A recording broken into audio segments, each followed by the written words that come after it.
ने 10:30 बजे special bench बना करके रोक लगा दिया। सुप्रीम कोर्ट के आदेश के बाद भी आधे घंटे तक बुलडोजर चलता रहा। वो यूट्यूब पर ले करके माइक ले करके दौड़ रहा है और दिल्ली में दंगा कराने की एक साजिश कर रहा है। मुझे लग रहा है कि केजरी ने दिया होगा सुपारी कि भाई इनको प्रवोक करो कि जिनके घर टूट रहे हैं। ये दृश्य दिल्ली का है। तो ये जो रेखा गुप्ता कर रही है ये गजब का साहस दिखा रही हैं। लेकिन जो मनीष जी ने कहा ना कि उसके केजरी कुछ चेले में उनको कुत्ते कहता हूँ, पाले हुए कुत्ते, वो भौंकते रहे, उससे कोई फर्क पड़ना नहीं है। एक दृश्य दिल्ली से आया है। ये नेशनल कैपिटल है सर। आपको जहांगीरपुरी याद होगा। जहांगीरपुरी में जिहादी इलाके में एक बुलडोजर निकला था। सुप्रीम कोर्ट ने 10:30 बजे स्पेशल बेंच बना करके रोक लगा दिया। सुप्रीम कोर्ट के आदेश के बाद भी आधे घंटे तक बुलडोजर चलता रहा। उसके बाद उस जहांगीरपुरी में फिर कभी बुलडोजर नहीं चला।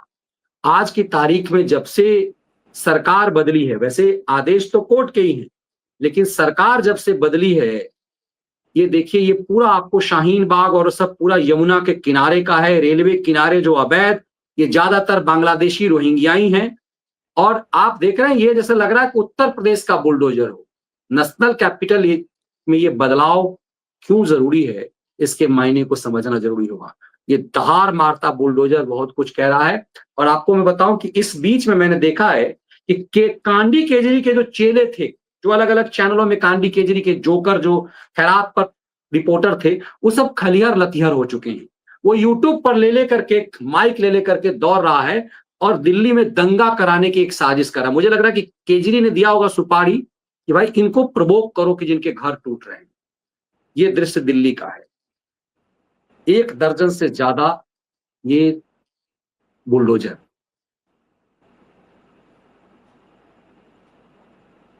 ये देखिए मनीष जी, ये जो वीडियो चल रहा है, 1 दर्जन बुलडोजर खड़े हुए हैं, ये आज की घटना नहीं है। ये रेखा गुप्ता जो फरवरी के समझ दूसरे हफ्ते में मुख्यमंत्री बनी, दूसरे तीसरे हफ्ते में, और उसके बाद लगातार ये बुलडोजर चल रहे हैं लगातार। तो ये बुलडोजर दिल्ली के अवैध कब्जों पे नहीं चल रहे हैं। ये बुलडोजर पिछले 10 साल से दिल्ली में पल रही सांप्रदायिकता के ऊपर चल रहे हैं। सांप्रदायिकता के नाग पे सांप के ऊपर चल रहे हैं। ये जो जैसे मनीष जी बता रहे हैं कि इनका सबका कोर्ट से आदेश था, केजरीवाल इन पर बुलडोजर नहीं चलवा रहा था। नहीं चल बिल्कुल। ये ऐसा नहीं कि कोर्ट ने अभी आजकल में आदेश दिया, ऐसा कुछ नहीं है। ये मेन मुद्दा ये है।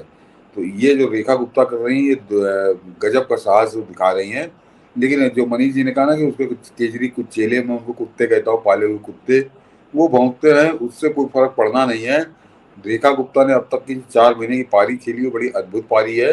और एक महिला से इस तरह की अपेक्षा करना जरा कठिन होता है, लेकिन अब उन्होंने अपेक्षाएं बढ़ा दी हैं और उम्मीद करता हूँ कि संभवतः 2 साल लगेंगे। मैं फिर कह रहा हूँ कि 2 साल लगेंगे इस राजधानी को राजधानी के रूप में सामने आने में, क्योंकि 10 साल इस दिल्ली को रौंदा है केजरीवाल ने बहुत बुरी तरीके से। और मुस्लिम तुष्टीकरण के तहत उसने रोहिंग्या, बांग्लादेशी, अगल बगल जहां से आगे खैराती, छोटा पजामा बड़ा कुर्ता बसाया है।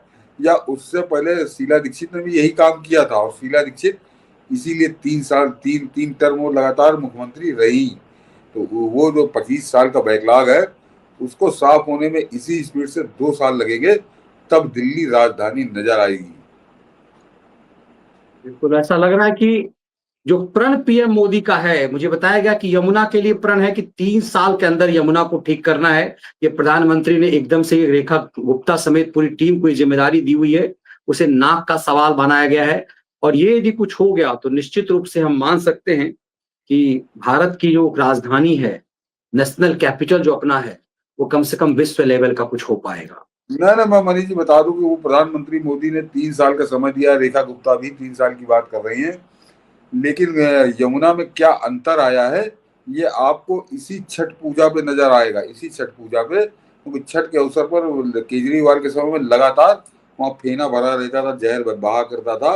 वो दृश्य आपको देखने को नहीं मिलेगा, ये निश्चित मान के चलिए। यही उम्मीद करते हैं। हर्ष जी का एक लास्ट सुपर चैट का सवाल है, Punjab Ludhiana bypolls BJP is not doing anything at all. अब यदि आप पंजाब से हैं उस जगह से, तो मुझे लगता है कि ज्यादा गहराई से आप हाँ चीजों को समझ पा रहे होंगे। हाँ उपचुनाव के हम लोग को वैसे वो बीजेपी से कोई उम्मीद भी नहीं है।